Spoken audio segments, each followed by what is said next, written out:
What is up, my Shadowverse soldiers, and welcome back to another Shadowverse Evolved video. Alright soldiers, we are in our last set of reveals. I'm very excited to talk about these neutral cards and what they're going to be providing. I know last set our legendaries were kind of just archetypal and really just mattered to certain decks. I kind of want to get back to neutrals just helping every single deck and just helping every single class and stuff like that. So let's see what neutral is bringing to set 8.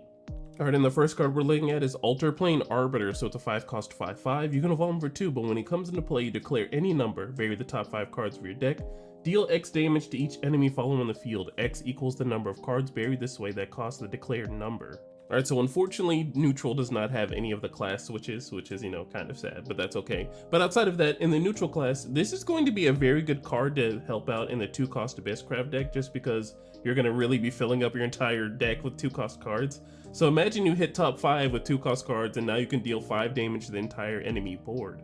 Alrighty, and looking at Arbiter Evolve, so he turns into a 6/6, but on Evolve you select 3 cards with different names in your cemetery. If they each cost the same number of play points, add them to your hand. So after doing that great mill effect of doing the top 5, you can at least get 3 of those cards back from the top 5, especially if you call out a number like 2 in the 2-cost Abysscraft deck, which is a very good example for this because you can go ahead and get 3 different card names and add them to your hand. Alrighty, and then we have Sylvia the Condemner. So she's a 7-cost 6/6. When she comes into play, you select enemy following the field and destroy it and deal 5 damage to its leader. While on the other hand, you have to activate ability for 2 play points to discard this card and select enemy following the field that costs 5 or more on the field and destroy it. I absolutely love cards like this that are just big high drops that are able to, when you play it, just destroy a card and then deal damage to its leader. And also in the early game, you can go ahead and spend 2 play points to discard this card and make sure a 5-cost or more follower is just straight up removed. Alright, I'm not gonna lie, the first time I saw this card's name, I thought it said Shaq because I was reading it too fast, but we have other letters in there, of course. But we have Sha'akwheel, I think that's how you say it, Sha'akwheel. So she's a 6-cost 4/4, and you can evolve her for 2. When she comes into play, you may summon a neutral follower from your hand and give it at the start of your end phase. Return this card to its owner's hand. So it looks like Mia Honda from the Idolmaster set is finally getting printed as a neutral card, and I can already think of a crazy combination, this being looped with Olivia and Olivia doing its fanfare effects, or you can get like maybe Gilgamesh and then swing with a 6-cost Storm. I think that'd be pretty interesting. Already looking at Shockwheel Evolve, so she turns into a 6/6, but on Evolve you get each follower on your field rush and assail. So it's nice that you can get 2 followers for a total of 6 play points and 2 fanfare effects. But on top of that, if you pay for a total of 8, and you can go ahead and use this evolve ability, when playing those followers, you can now have rush and assail on all of your followers. So now you can swing into your opponent's board that are leaving them reserved so they can swing into your next turn. Well, they're not going to be doing that when Shockwheel is on the field. Alrighty, next up we have Tartman. So he's a 4-cost 4/4. When he comes into play, you search your deck for any card added to your hand and then shuffle your deck. Alright, so I think this card is really good just because there are certain situations where your opponent is going to wait for you to be very reactive, and this can definitely get you the 1 card that you might need later in the game or even in the very next turn if your deck doesn't search that well. So I think this is a very nice replacement card to put into your deck just to search for cards. Alrighty, next up we have Slash of the One, so it's a 3-cost spell. You select an enemy card that costs 4 or less on the field and destroy it. If there are at least 2 or less cards in your hand, deal 2 damage to its leader.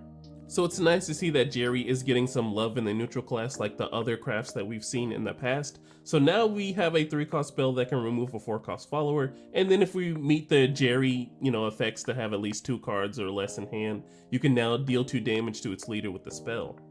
And then next up we have Reyna Evolution's Herald, so she's a 5-cost 4/4. You can evolve for 2, but when she comes into play, select the enemy following the field and deal it damage equal to the number of face-up evolved followers in your evolved deck. Alright, so I don't think this is that bad of a card, especially if it's going to be going into maybe like Realmia or something like that, because Realmia is going to count for however many evolved face-up followers you have, so having this as like a nice little late game is just pretty good in terms of removal, because that's not the biggest thing Swordcraft is known for, especially the Realmia variant of the deck. Alright, and then we have Reyna Evolve, so she turns into a 5/5, but on Evolve you select the face-up evolved follower in your evolved deck, turn it face down, then search your deck for a follower, reveal it, and add it to your hand and shuffle your deck. So like I said, if you've already used a Realmia, and the perfect example that we used, of course, flipping the Realmia face down so we can have another Storm follower, and then searching Realmia for our deck would be pretty good. Alrighty, next up we have Ephemera, Sword Angel. So she's a 1-cost 2/1, she has Rush, and when she comes into play, if there are at least 3 cards on your opponent's field, give this follower +1 attack and a sail. So if your opponent is flooding the board with either 1-cost cards or they're playing very aggressively, I think Ephemera is a very good card to play in response to that. Now, she's only going to take care of 1 follower, which feels pretty bad with that 1 defense, but with the 1-cost card, I think it's pretty fair. Well, I do like the fact that she's also an angel, so she might be useful for winged inversion. Alrighty, next up we have Treasure Map. So it's a 3-cost spell. You look at the top 7 cards of your deck. From among them, you may reveal up to 1 follower and up to 1 amulet and add them to your hand. Put the rest of the bottom of your deck in any order. I think this is a pretty decent card just because you spend 3, you can get 2 cards, and you look at the top 7, which is a weird number for Shadowverse because we usually only look to top 4 or like top 3, sometimes even top 5. But look at top 7. For 3 is actually pretty good to get some good deck knowledge. You can get any card and then any amulet that you need. Alright, and moving on, we have Steelclad Minotaur. So it's a 6-cost 7/6. It has Rush and Ward, and if this follower would take combat damage, it takes that much -2 instead. So we have Minotaur that we're going to be playing with Rush. We're going to swing it into our enemy follower, and then if our enemy follower has at least 6 damage, well, it's only going to be doing 4 instead. Next up, we have High Enchantress. So she's a 4-cost 4/3. You can evolve for 1, but when she comes into play, each player puts the top card of their deck into their EX area, and you do this 2 times. Alright, so this card is going to be effective for decks that are going to be putting cards into their EX area for like multiple effects, like Egg, for example. This might be a pretty nice card. Unfortunately, it's not a Fable card, which it would be pretty gas if it was, but unfortunately, it's just going to put 2 cards into the EX area, so you essentially draw 2 for 1. And then we have Enchantress Evolve. So she turns into a 5/4, but on evolve you select an enemy follower on the field and deal it damage equal to the number of cards in your EX area. Alright, so this evolve is going to be pretty useful for those decks that are going to be putting cards into their EX area. Dealing a total of 5 damage to an enemy follower is not that bad, especially for those cards you can play into your EX area with the other unevolve effect by putting 2 cards already in there. Alrighty, and lastly we have Happy Pig. It's a 2-cost 2/3. When it comes into play and when it dies, you give your leader +1 defense. Not that bad for a 2-cost card, especially if you have decks that are going to be proccing whenever you heal or something like that. It's pretty nice to have this card.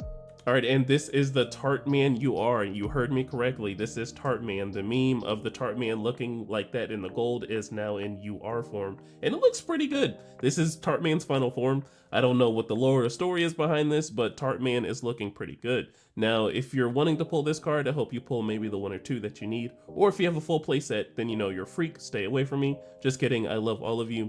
If you're going to be pulling any of these cards for set 8, then you know I hope you have the best of luck to you. But alright soldiers, we are finally done with the set 8 reveals. I'm very excited for set 8 to be here on this upcoming week. I'm very excited to test any of these new decks. I'm ready to just play with these different concoctions to see what kind of decks we can put on the face for set 8. But do look forward to our Inverse Academy episodes that we are going to be releasing next week. I'm very excited to do them for you, and I have a very nice little presentation in the intro for it next week once you guys see it. But alright soldiers, be safe in whatever you do tonight, and be safe whatever you do for the rest of the year. Make sure to like, comment, and subscribe, and I will see you in the next one. Bye. Yeah, TRINN. Just to get you away. What I got to do, what I got to do.